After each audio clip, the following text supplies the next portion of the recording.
हिंदू पंचांग के सभी महीनों का अपना विशेष महत्व है, जिनमें से एक है सावन का महीना। सावन का महीना भगवान शिव को अति प्रिय है। कहते हैं, जो भी मनुष्य सावन के सोमवार व्रत रखकर भगवान शिव की उपासना करता है, भगवान शिव उसकी हर इच्छा पूरी करते हैं। यही वजह है कि सावन के महीने में शिव भक्त ज्योतिर्लिंगों के दर्शन करने जाते हैं। सावन के सोमवार व्रत शीघ्र फलदायी है। सुहागिन स्त्रियों को सौभाग्य प्राप्ति, कुमारी कन्याओं को उचित वर तथा जो स्त्रियां निसंतान हैं, उन्हें संतान प्राप्ति के लिए सावन के सोमवार व्रत श्रेष्ठ माने गए हैं। मन वांछित फल देने वाले सावन के सोमवार व्रत की एक प्रचलित कथा के अनुसार सोहनलाल नाम का एक साहूकार था, जो भगवान शिव का अनन्य भक्त था। उसके पास धन धान्य किसी भी चीज की कोई कमी नहीं थी, लेकिन उसकी कोई संतान नहीं थी और वो इसी कामना को लेकर रोज शिव मंदिर में पूजा और प्रार्थना करता था। हे भोले भंडारी, मुझे कब संतान का सुख प्राप्त होगा? क्या मैं अपनी संतान का सुख भोगे बिना ही इस दुनिया से चला जाऊंगा? आप तो सबकी मनोकामनाएं पूरी करते हो, मेरी विनती भी सुन लो भगवान। सोहनलाल की प्रार्थना कैलाश पर्वत पर देवी पार्वती ने सुन ली। वो भगवान शंकर से बोली, प्रभु, ये साहूकार आपका अनन्य भक्त है।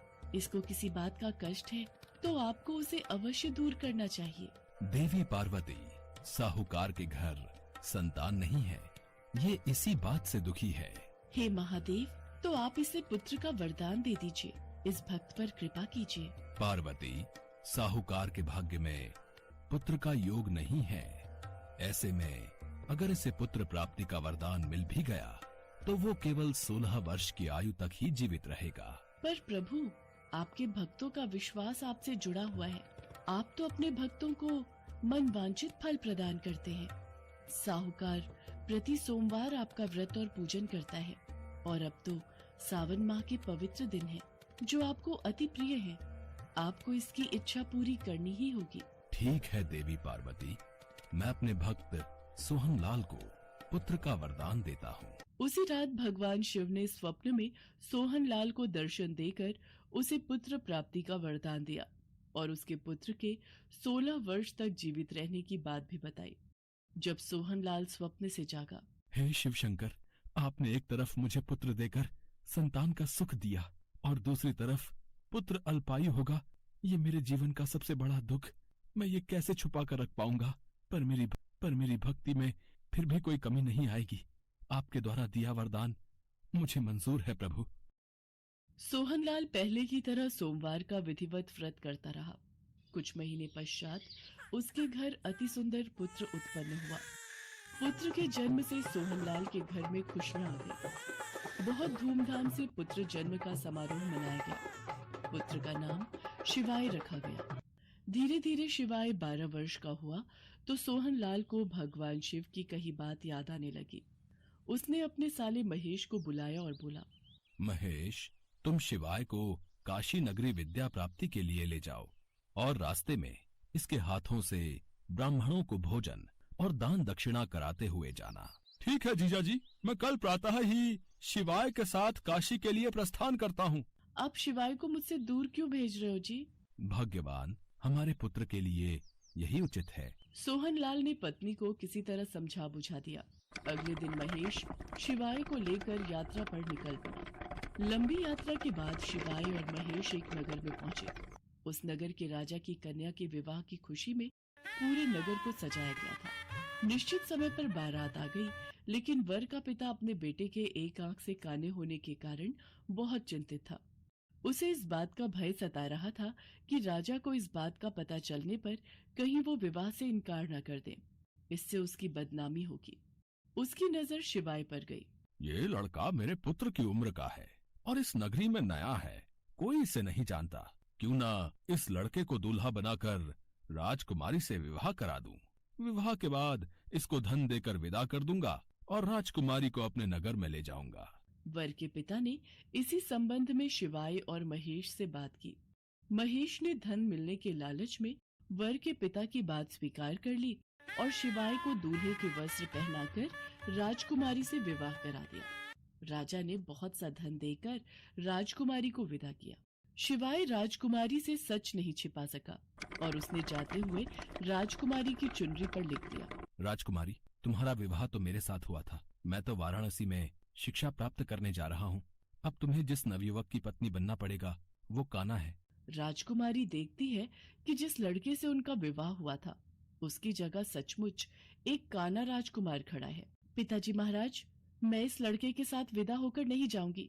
मेरा विवाह तो किसी और के साथ हुआ है जो अपनी विद्या पूरी करने वाराणसी गए हैं। राजा ने सब बातें जानकर राजकुमारी को महल में रख लिया। उधर शिवाय अपने मामा महेश के साथ वाराणसी पहुंच गया। शिवाय ने गुरुकुल में पढ़ना शुरू कर दिया। धीरे धीरे वक्त बीता। शिवाय 16 वर्ष का हो चुका था।